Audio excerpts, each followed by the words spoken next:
Հարությունը արդյոք հաշվարկել է, որ բյուջեի վրա թոշակների այս բարձրացումը ինչպես է ազդելու, որովհետև 3 ամիս առաջ Նիկոլ Փաշինյանն ասում էր դա բավականին ծանր բեռ է լինելու։ 3 ամիս հետո ինչ փոխվեց, այդ բեռը թեթևացավ, ֆինանսները որտեղից գտաք, որ միանգամից 10,000 դրամով բարձրացրեցիք։ 3 ամիս առաջ դեռ ամփոփված չէր 2025 թվականի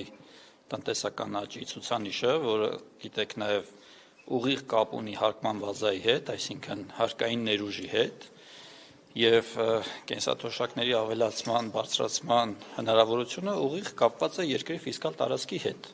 Այսինքն որքան հարկ է կարողանում գեներացնել երկիրը, որքան տնտեսական ակտիվություն է կարողանում գեներացնել տնտեսությունը եւ ինչ տեսակ ծախսեր կատարելու հնարավորություն է ընձեռում այս ամենը։ Եվ 2025 թվականի արդյունքների ամփոփմամբ բնականաբար այս հնարավորությունը գտնվել է, ֆիսկալ տարածք է ըստ էության ազատվել, 2026 թվականի համար ընդունված բյուջեում կլինեն համապատասխան փոփոխություններ, բնականաբար ծախսը գնահատված է եւ կայուն կանխատեսելի ֆիսկալ տարածք կա այս հարցը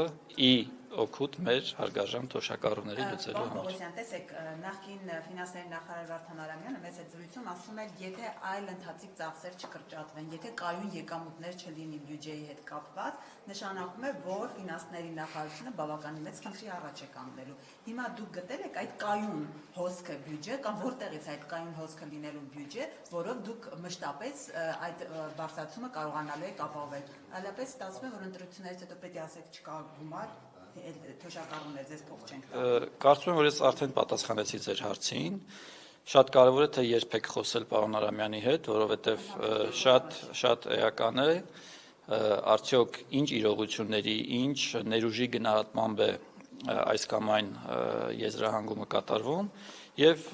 ես ձեզ շտապեմ ձեր վատատեսական այդ մտքերը, մտահոգությունը փարատել եւ հայտնել, որ ծախսը, որը որ նախատեսվում է կատարել, արդեն ասացի գնահատված է, ֆինանսավորումը տեսանելի է եւ որևէ ֆիսկալ ռիսկ այս առումով ֆինանսների նախարարությունը չի տեսնում։ Այսինքն չֆինանսավորելու ռիսկ չի լինելու, ֆինանսավորման աղբյուրները հայտնի են, դրանք հավաքագրվող հարկերն են, ոչ հարկային եկամուտներն են, ինչպես մնացյալ բոլոր ծախսերը։ 3 ամիս առաջ այդ տեմպը մեզ Արդեն պատասխանեցի ձեզ, 3 ամիս առաջ ամփոփված չէր 2025 թվականը։ Հազիվ թե 3 ամիս առաջ։ Նայեք, տեմպը իհարկե որոշ ուղենիշ կարող է լինել, բայց կարող է լինել տեմպից շեղումներ, աճի դանդաղում։ Հիմա փառք Աստծո մենք ունեցել ենք ոչ թե աճի դանդաղում, այլ հակառակը, աճի արագացում, ինչը մեզ լրացուցիչ վստահություն է հաղորդել։ Իսկ որտեղից ձեզ այդ տեղեկատվությունը, որ չի քննարկվել, գիտեք ինչ, դա աշխատակարգային ներողություն, արդեն 3-րդ անգամ ես նույն հարցին տարբեր ձևերով պատասխանում։ Բյուջեն ընդունվել է անցյալ տարեվերջին, նույնիսկ տարեվերջից բավական ժամանակ առաջ։ Այդ պահի դրությամբ իրողություններն այլ էին, կար որոշակի անորոշություն, պետք էր հասկանալ տարեվերջյան աճը ինչպիսի արագացում ունի եւ ինչ ֆիսկալ տարածք է ազատում։ Հետեւաբար շատ բնական, նորմալ վիճակ է,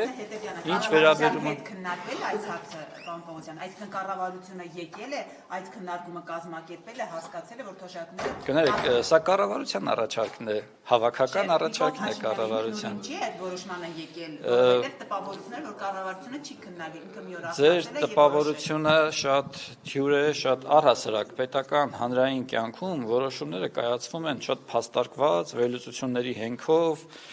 կշռադատված, տարբեր կողմերի, տարբեր շահագրգիռ կողմերի մինչև վերջ լսելու արդյունքում, այսինքն դուք, չգիտեմ, վստահ եմ, որ ձեր պատկերացումներն իրականում այդպիսին չեն, որ մեկ օրում կամ պահի ազդեցությամբ կարող են կարևոր որոշումներ կայացվել։ Այդ որոշումները կայացվում են աշխատակարգային հենքով, փաստահեն, լավ մտածված, կշռադատված ձևով, այդպես չի։ Ես ներողություն եմ խնդրում,